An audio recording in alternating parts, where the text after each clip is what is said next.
그래서 오늘 말씀의 제목이 불쌍히 여기는 마음입니다. 영어로는 이 단어보다 좋은 것은 없습니다. NIV 성경도 He had compassion on them 이렇게 번역했을 거예요. compassion, 불쌍히 여기는 마음. 우리 예수님이 이 땅에서 행하신 일이 무엇일까?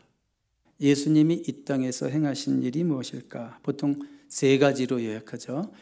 마태복음 4장과 마태복음 9장 말씀에 근거해서 우리가 알 수 있는데, 우리 한번 다음 화면 보시고 여기 보시면 마태복음 4장 23절 예수님이 갈릴리 사역을 시작하시기 전에 먼저 이렇게 말씀하시죠. 예수께서 온 갈릴리에 두루 다니사 그들에게 회당에서 가르치시며 천국 복음을 전파하시며 백성 중에 모든 병과 모든 약한 것을 고치시니.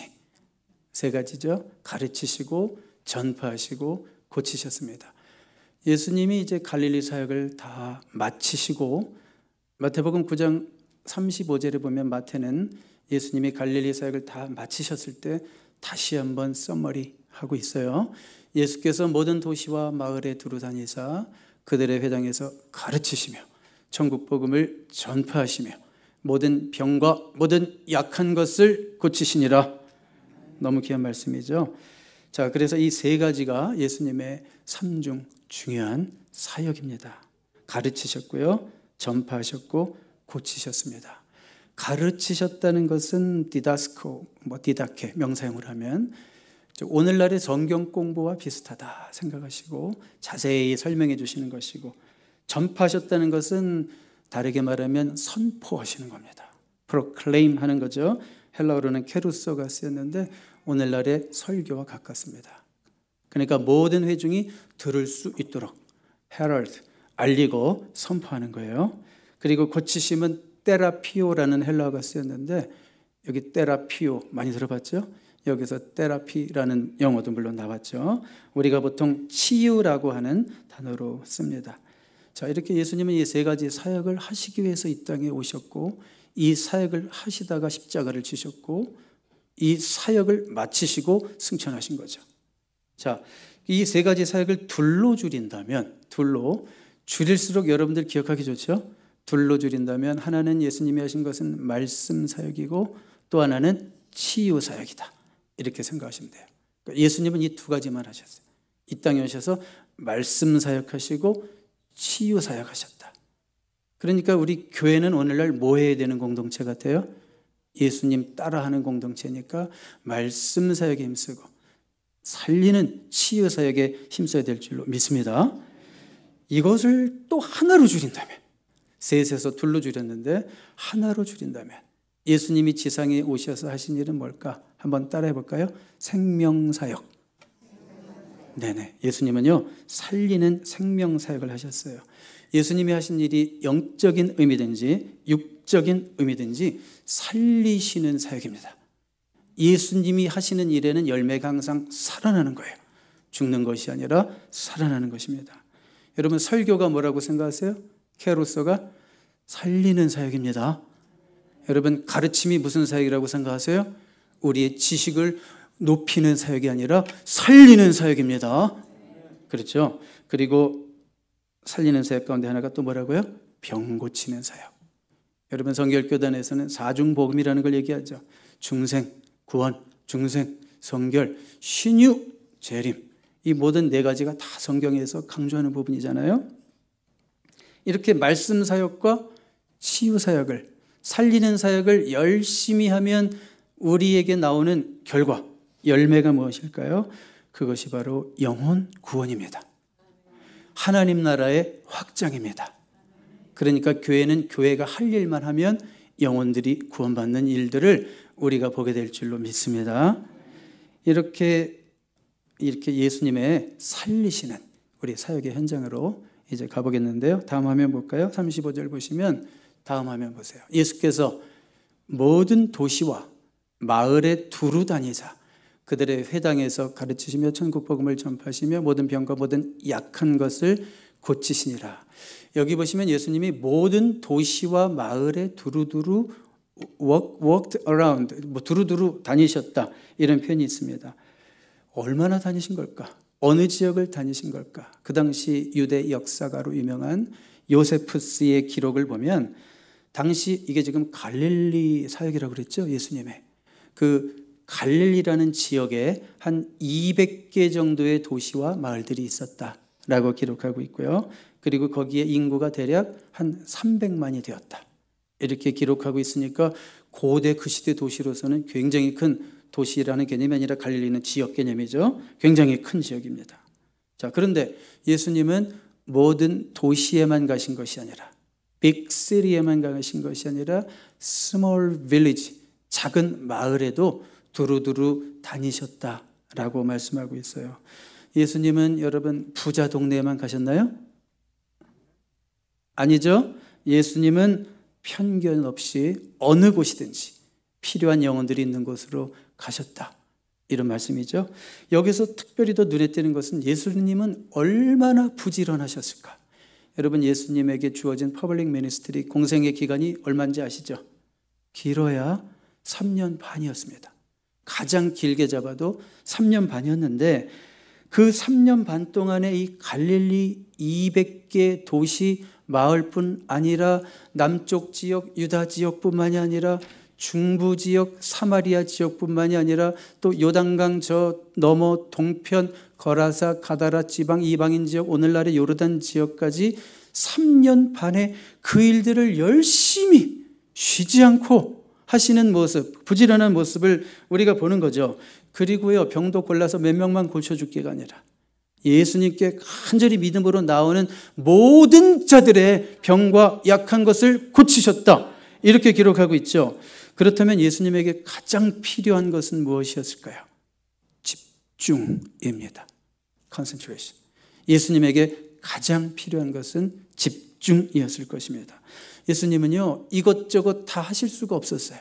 남들처럼, 이거는 예수님에게만 적용되겠지만 남들처럼 뭐 가정생활 이런 거 없었어요. 예수님의 슬기로운 취미생활 뭐 이런 거 들어보셨어요? 이런 거 없어요. 예수님 그런 거 하실 시간이 없었어요. 예수님은 오직 한 가지에만 집중하셔야 했어요. 요한복음을 보면 하나님께서 나에게 맡겨주신 일을 내가 다 이루었다. 그런 말씀을 하시죠. 그러므로 내가 아버지를 기쁘게 해드렸다. 이런 말씀을 하시죠. 예수님은 오직 영혼을 살리는 일에, 하나님 나라를 이 땅에 확장하시는 일에 천국 복음을 전파하고 가르치고 천국 복음의 확장의 증거로 죽은 영혼들을 살리고 병든 자들을 일으키시고 그 일에만 온전히 집중하셨다는 거예요. 왜냐하면 그 일만 하기에도 너무 시간이 없으니까. 길어야 3년 반이라는 시간밖에 없으니까. 제 친구 중에 한동대 교수로 있는 친구가 하나 있는데요. 그 친구가요, 20년 전에 어떤 일이 있었냐면 21년 전이네. 21년 전쯤에 어떤 일이 있었냐면 신장암 진단을 받았어요. 젊은데 신장암 진단을 받았어요. 그런데 의사에게 얼마 살지 못할 수도 있다라는 얘기까지 들었어요. 왜냐하면 젊을 때 신장암에 걸렸는데 전파 속도가 빠를 수 있다는 거예요. 그래서 이 친구가 그때 정말 심각하게 생각을 했어요. 나에게 남은 인생 그 기간 동안 무엇이 중요할까? 무엇이 중요할까? 그 친구는 어떤 생각을 했냐면 일상을 포기하지 않고 나에게 맡겨진 일에 최선을 다하면서 10살짜리 아들이 하나 있었어요. 그때 10살짜리 아들에게 내가 예수 그리스도의 생명의 복음을 분명하게 가르쳐야 되겠다. 혹시나 내가 6개월만 죽고 간다면, 살다 간다면 내가 이 아이에게 그 6개월 동안 철저하게 하나님 나라의 생명의 복음을, 그 하나님의 진리를 확실하게 가르쳐야 되겠다. 그렇게 결심을 하고 이 아이에게 6개월 동안 계속 시간을 내주고 데리고 다니면서 일부러 다니면서 대화하면서 가르쳐주면서 성경을 피면서 그렇게 6개월을 보냈어요. 어떤 일이 생겼을까요? 그 아들이 잘 컸죠. 물론 잘 컸죠. 중요한 것은 하나님의 은혜로 그가 기적적으로 치유함을 받았습니다. 그래서 지금도 한동대 교수로 아주 잘 주일을 섬기고 있는 귀한 친구입니다. 저는 어떤 생각을 했냐면 제 그 친구가 내가 얼마 못 살 수도 있겠지라는 생각을 하고 지냈던 그 6개월. 그 6개월처럼 우리가 그렇게 살면 어떨까? 저는 이런 생각을 종종 해봅니다. 나도 그런 마음으로 그 내 친구가 내 인생에 어쩌면 1년밖에 안 남았지? 그런 생각을 하면서 살았을 때 그 마음가짐과 그 태도와 그 어떤 행위들과 이런 식으로 나도 살면 어떨까? 야, 그러면 나의 인생은 조금도 낭비되지 않을 것 같다. 이런 생각을 해본 적이 있습니다. 예수님께서 이 땅에 있을 시간이 얼마예요? 겨우 3년밖에 없으셨다고요. 그래서 어제도 제가 새벽에 그런 말씀을 우리 성도님들과 나눴습니다. 여러분 중에 어떤 분은 앞으로 30년을 더 사실 수도 있고 어떤 분은 50년을 더 사실 수도 있지만 마치 여러분의 인생이 3년밖에 남지 않은 것처럼, 마치 여러분의 직분이 3년밖에 그 자리에 없는 것처럼, 마치 여러분에게 맡겨진 사역이 앞으로 3년밖에 할 수 없는 것처럼 우리가 산다면 우리의 모습은 어떨까? 우리도 예수님처럼 정말 생명을 살리는 일에 더 집중하지 않을까?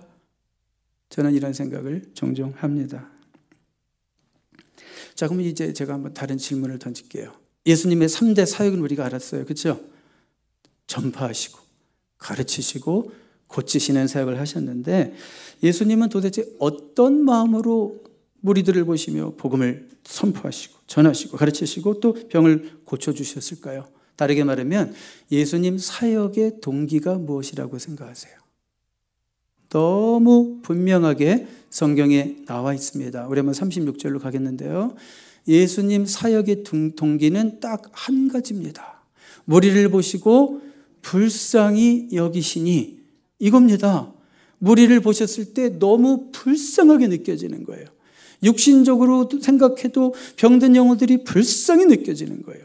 영적으로 봤을 때 더 깊은 차원에서 아직도 하나님을 만나지 못해서 죄 가운데 방황하는 그 영혼들이 너무 불쌍히 여겨지시는 거예요. 그 한 가지예요. 우리를 보시고 불쌍히 여기셔서 그 마음을 가지고 진리를 선포하시고 그 말씀을 가지고 어디든지 회당이든지 뭐 바닷가든지 어디든지 기회만 있으면 말씀을 풀어서 가르치시고 그 마음을 가지고 손을 대어 병든 자들을 치료하시고 일으키시고 세우시고 이런 일들을 하셨다는 거예요. 여러분 불쌍히 여기심이라는 단어 여러분 원어로 보면 여러분들 들어보셨을 거예요. 길지만 스프랑크니조마이라는 동사가 쓰였어요. 스프랑크니조마이. 스프랑크니조마이의 어원은 스프랑크나는 복수형이고 여기서 파생된 단어입니다. 여러분 스프랑크넌이 무슨 뜻이냐면 우리 몸에 있는 내장이라는 뜻이에요. 여기서 파생한 동사 스프랑크니조마이는 무슨 뜻이냐면 내장이 뒤틀릴 정도로 고통스럽다 그런 뜻이에요.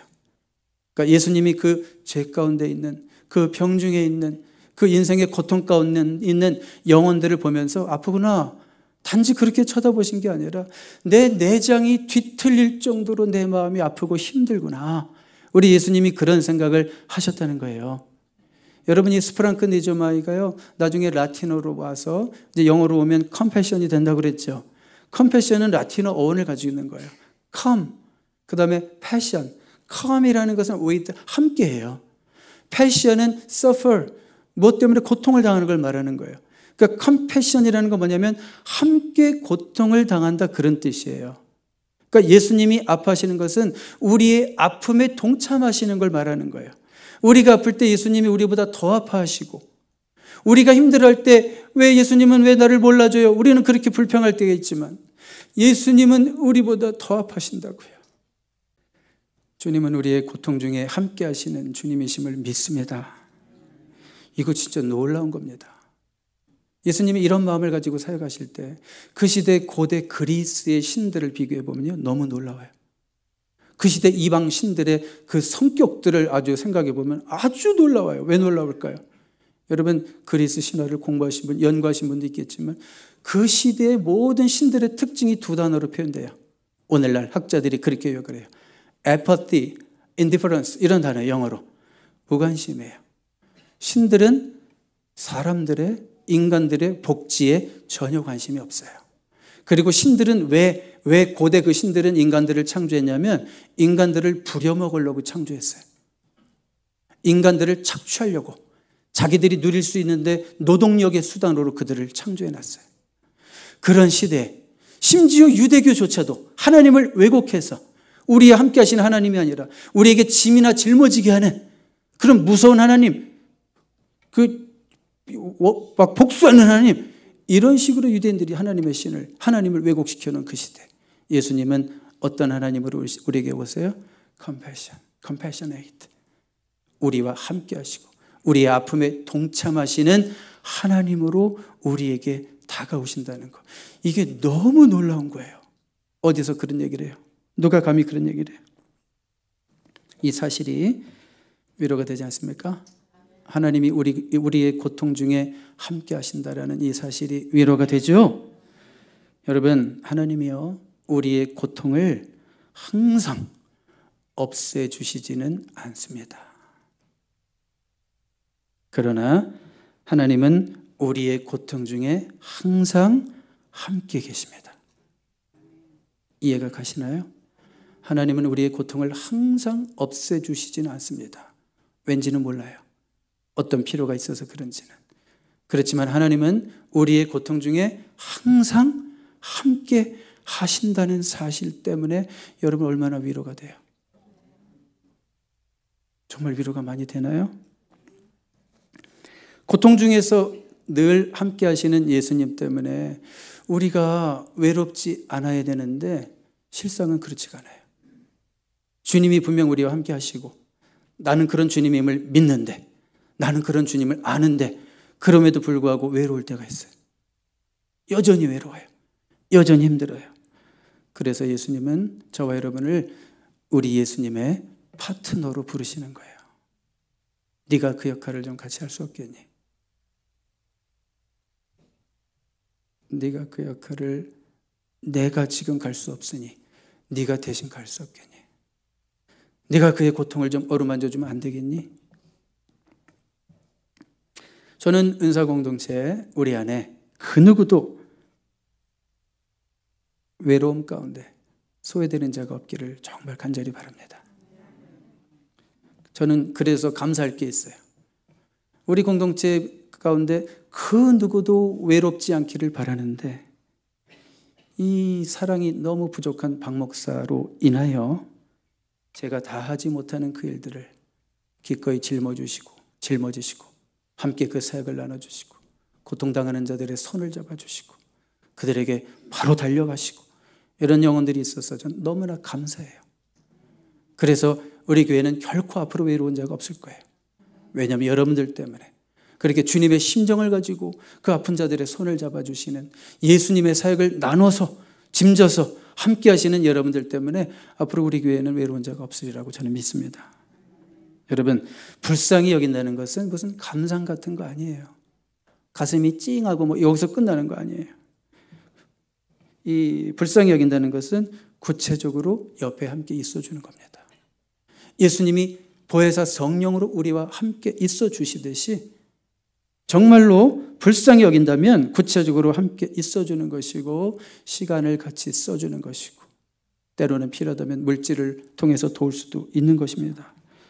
나는 너를 불쌍히 여길 만큼 나는 믿음도 좋고 아는 것도 좀 많고 이런 고자세를 갖는 게 아니에요. 불쌍히 여기는 것은 절대로 우리는 착각하면 안 돼요.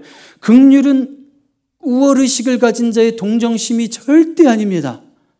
오히려 똑같은 위치에서, 아니요, 오히려 더 낮은 위치에서 나는 당신보다 정말 부족한 자입니다. 나는 그냥 그저 당신 옆에 그냥 있기를 원합니다. 이렇게 말하는 게 불쌍히 여기는 것이고 긍휼히 여기는 거예요.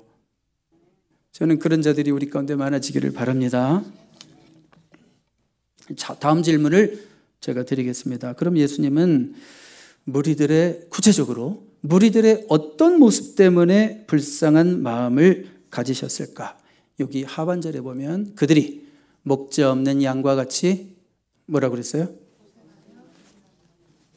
고생하며 기진함이라. 자, 예수님이 왜 그렇게 그들이 불쌍했냐면 그렇게 힘든데 그 옆에 목자가 없어요. 돌보는 목자가 없다고요. 여러분, 양은 목자가 없이 절대 생존할 수 없는 동물이라는 거 알죠? 그렇다면 이 비유가 뭔지 알겠죠? 반드시 목자가 있어야지 저들이 살 텐데, 저들이 저 고통을 이길 텐데, 근데 그 옆에 목자가 없어요. 그리고 뭐라고 그랬냐면 고생하며 기진함이라 이런 표현이 있습니다. 여러분, 고생에는 이런 뜻이 있답니다. 추운 겨울에 나무 껍질이 완전히 벗겨진 나무. 막 생각만 해도 춥죠. 영하 20도, 영하 30도, 한국식으로 표현했어요. 그 추운 날씨에 나무 껍질이 다 벗겨져 있는 나무.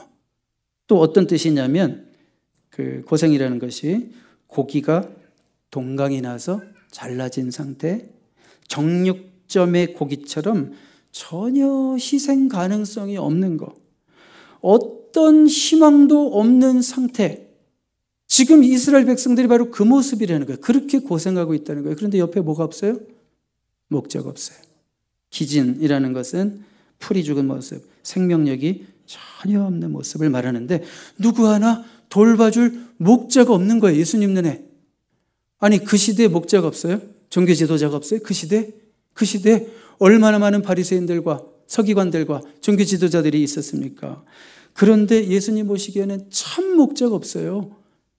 에스겔, 제가 여기 실었나요? 여호와의 말씀이 내게 임하여 이르시되, 인자야, 너는 이스라엘 목자들에게 예언하라. 그들 곧 목자들에게 예언하여 이르기를, 주여 여호와께서 이같이 말씀하시되, 자기만 먹는 이스라엘 목자들은 화 있을진저 목자들이 양떼를 먹이는 것이 마땅하지 아니하냐. 목자가 없는 건 아닌데 있긴 있죠. 가짜가 있죠. 아주 그냥 이건 목자가 아니라 뭡니까? 포식자만 있죠. 잡아먹는 자들만 있죠. 자기만 먹는 이스라엘 목자들은 화 있을진저. 3절 4절 가봐요.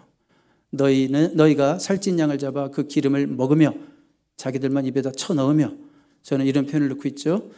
그 털을 입되 양떼는 먹이지 아니하는도다. 너희가 그 연약한 자를 강하게 아니하며 병든 자를 고치지 아니하며 상한 자를 싸매주지 아니하며 쫓기는 자를 돌아오게 하지 아니하며 잃어버린 자를 찾지 아니하고 다만 포악으로 그것들을 다스렸도다. 5절 6절 같이 읽을까요? 시작.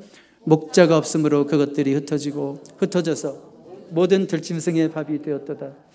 내 양떼가 모든 산과 높은 유리 되었고 내 양떼가 온 지면에 흩어졌을 때 찾고 찾는 자가 없었도다. 목자 없는 양들, 이것이 바로 당시 이스라엘 백성들의 현실이었다는 것을 예수님이 말씀하고 계십니다. 종교 지도자들 많았죠. 그렇지만 그들은 가르치기나 좋아했지 그 중심에 긍휼의 마음이 없었다는 거예요. 김인환 목사님이라는 분이 이상한 제목의 책을 썼어요. 제목이 정말 이상해요. 책 제목이 뭐냐면 교사들이요 절대 가르치지 말라. 이런 책의 제목을 썼어요. 교사들이요 절대 가르치지 말라. 아니, 교사는 선생님은 가르치는 자인데 가르치지 말라니. 의아해서 목차부터 좀 봤어요. 목차를 보니까 이런 목차들이 있습니다. 생명을 걸지 않을 거면 가르치지 말라. 목자의 마음이 아니면 가르치지 말라. 부작용만 난다. 진짜 네가 그 사랑하는 불쌍히 여기는 목자의 마음이 없다면 가르치지 말라. 여러분, 양에게는 이래라 저래라 훈계하는 교사가 필요한 게 아니라 옆에서 묵묵히 바라보고 지켜주는, 있어주는 목자가 더 필요하다. 그런 말씀인 줄 믿습니다. 자, 주님은요 이런 목자의 심정을 갖고 있는 자들을 오늘도 찾으십니다. 그런데 예수님 눈에 그런 일꾼이 너무 안타깝지만 적다는 거예요. 우리 다음 37절로 가볼까요? 마태복음 9장 37절. 이에 제자들에게 이르시되 추수할 것은 많되 일꾼이 적으니.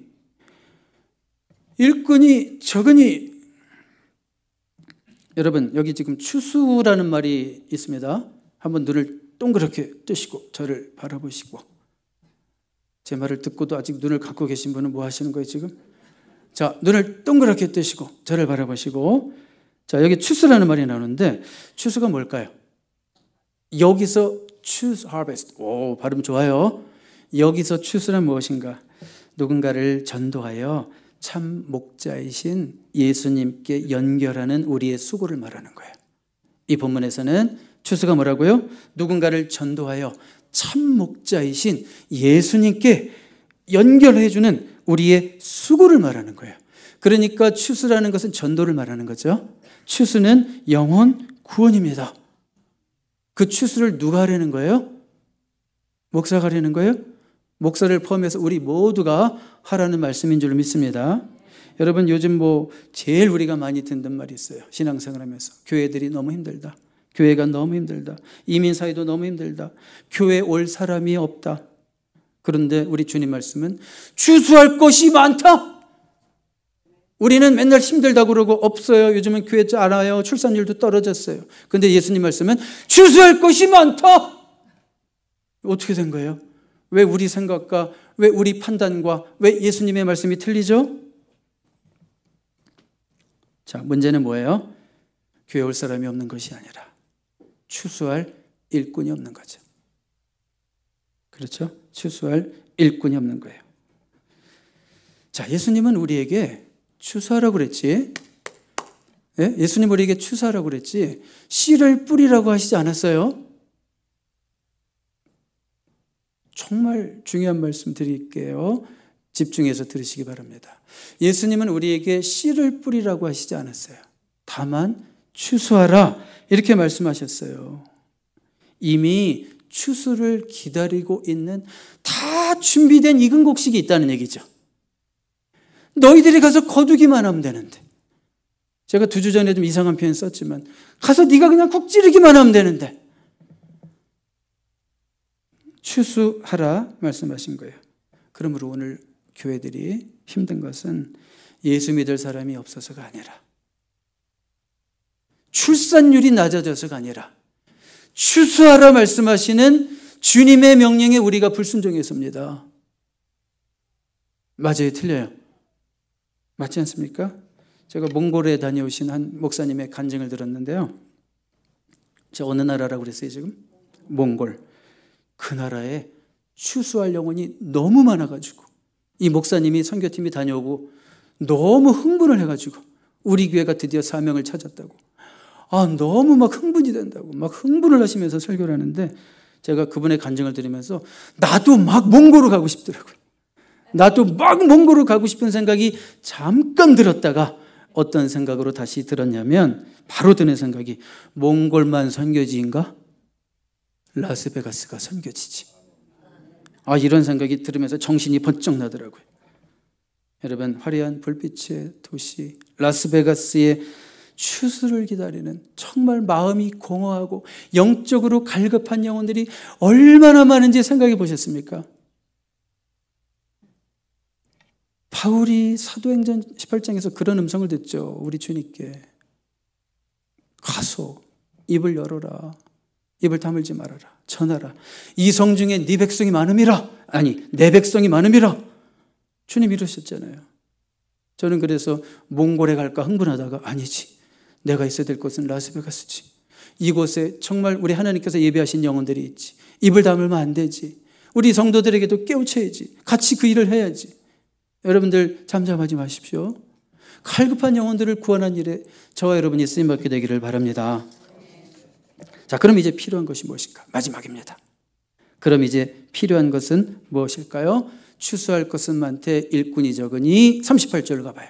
그러므로 추수하는 주인에게 청하여. 주인은 누구실까요? 하나님. 하나님께 청하여 추수할 일꾼들을 보내주소서 하라. 이렇게 기도해라 말씀하시는 거예요.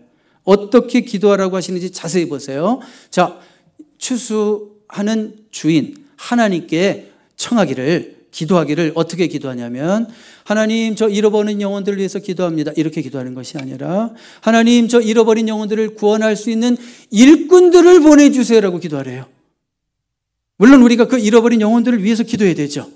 그렇지만 지금 여기서 뭐라고 그랬어요? 그 영혼들을 구할 수 있는, 추수할 수 있는 일꾼들을 보내달라고 기도하래요. 중요한 것은 기도입니다. 기도입니다. 이제 필요한 것은 기도입니다. 기도가 전도의 동력이고 기도가 선교의 동력입니다. 어떤 분이 이런 표현 하셨어요. Where there is prayer, there is mission. Where there is prayer, there is mission. 기도가 있는 곳에 선교가 있다. 기도하면 여러분 추수할 영혼을 만나게 하십니다. 이런 간증 정말 많이 할 수 있죠, 여러분? 정말 체험했죠? 기도하면 항상 하나님은 내가 전도할 영혼을 붙여주십니다. 신기해요. 기도가 있는 곳에 선교가 있고 기도가 있는 곳에 전도의 열매가 있습니다. 여러분, 교회는요 어떻게 전진하는 곳이라고 생각하세요? 교회는요 무릎으로 포복하는 거예요. 교회는 무릎으로 전진하는 곳이에요. 무릎 꿇는 성도가 있는 교회는 절대 무너지지 않습니다.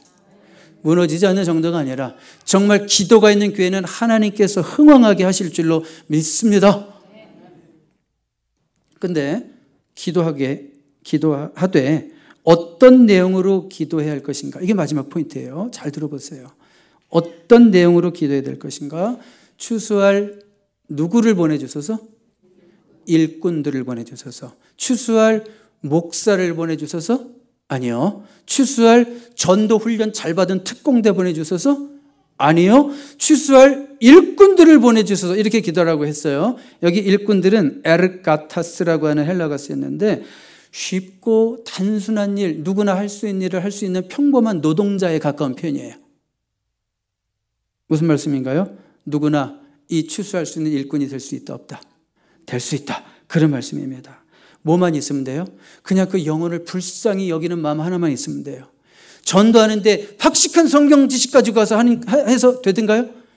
그게 아니죠. 성경 몇 장 모르고 교회 나온 지도 얼마 안 돼서 성경도 잘 모르고 그렇지만 내가 분명히 예수님 만났고 나 예수님 사랑하고 그냥 그 사랑이 없는 저 사람이 불쌍해 보이고 그 마음 하나 가지고 전도하는 거예요. 그거 하나만 우리 주님께서 우리에게 requirement 요구하시는 거예요. 그래서 여러분 추수할 일꾼을 보내주소서 이렇게 기도하셔야 되지만 마지막 결론이에요. 추수할 일꾼을 보내주소서 이렇게 기도하면서 내가 그 일꾼이 되겠습니다 이렇게 결단하는 저와 여러분 될 수 있기를 바랍니다. 기도하겠습니다.